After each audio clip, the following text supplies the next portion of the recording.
ମୁଁ ଚୋର ନୁହେଁ କି ଖଣ୍ଟ ନୁହେଁ, ଆଣିଛି ତାଙ୍କ ପଇସା।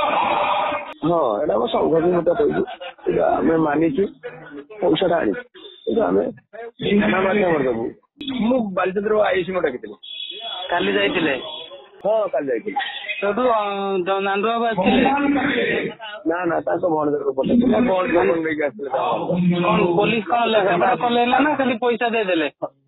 ନା ନା ମୁଁ ଲେଖାପଢା କରିକି ମୁଁ ଆଇଏସ୍ ପଇସା ଦେଇକି ଆଇଆଇସି କୁ ପଇସା ଦେଇକି ଆସିଲେ, ମାନେ ସବୁ ସମାଧାନ ତାହେଲେ ହେଇଗଲା ବୋଲି ଆମେ ସ୍ପଷ୍ଟ ହବା। ସମାଧାନ ମୋର କେସ୍ ଅଛି। ସେଟା ସମାଧାନ ଆପଣ ଯୋଉ ଅଭିଯୋଗ କରିଥିଲେ ସେଟା ସମାଧାନ ହେଇନି? ନା ନା ସେଟା କେସ୍ ଚାଲିଛି।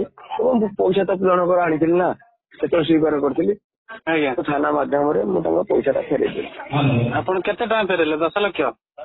ଯେତେ ହଁ 10 ଲକ୍ଷ। 10 ଲକ୍ଷ ଟଙ୍କା ଫେରେଇ ଦେଲେ। ତାପରେ ଆପଣଙ୍କୁ ଯୋଉ ମାଡ ମରା ହେଇଥିଲା, ନ୍ୟାୟ ମାଗିଥିଲେ, ସେଟା ନ୍ୟାୟ ପର୍ଯ୍ୟନ୍ତ ମିଳିନି? ସେଟା ତ ମୋର କେସ୍ ଚାଲିଛି, ସେଟା ଅଲଗା କଥା। ଆଜ୍ଞା ପଇସାଟା ଆଣିଛି ତାଙ୍କ ଥରୁ ମୁଁ ସ୍ୱୀକାର କରୁଛି। ଆପଣଙ୍କୁ ନ୍ୟାୟ ମିଳିବା ଦରକାର ବୋଲି? ନିଶ୍ଚିତ ନ୍ୟାୟ ମିଳିବ, ସତ୍ୟ। ମୁଁ ସବୁବେଳେ ସତ୍ୟ କହିଛି। ମୁଁ ତ ଟଙ୍କା ଫାଙ୍କି ଦେଇଥାନ୍ତି, ଆଜ୍ଞା, ମୁଁ ଆଣିନି। କିନ୍ତୁ ନା, ମାର୍ଚ୍ଚ 28 ତାରିଖ ଦିନ ଯୋଉଦିନ ଘଟଣା ଘଟିଲା, ବାହାରିଲା ବେଳେ 25 ବାହାରିଛି, ଟଙ୍କା ମୋର ଆଣିଛି। ମୁଁ ମିଛ କରି ଟଙ୍କା ଫେରେଇବାକୁ ଯାଇଥିଲି। ଆଜ୍ଞା, ଟଙ୍କା ଆଣିଛି ଆଉ ବହୁତ ଥର ମାଲିକ ଟଙ୍କା ରଖିବି କାହିଁକି, ତାକୁ ମୁଁ ଫେରେଇବାକୁ ବାଧ୍ୟ। ଯେମିତି ହେଲେ ଆଜି ନହେଲେ କାଲି ଫେରେଇବି, 5 ବର୍ଷ ଫେରେଇବି। ମୁଁ ଆଣିଛି ନା, ତେଣୁକରି ମୋର ଥାନା ମାଧ୍ୟମରେ ଫେରେଇଦେଲି।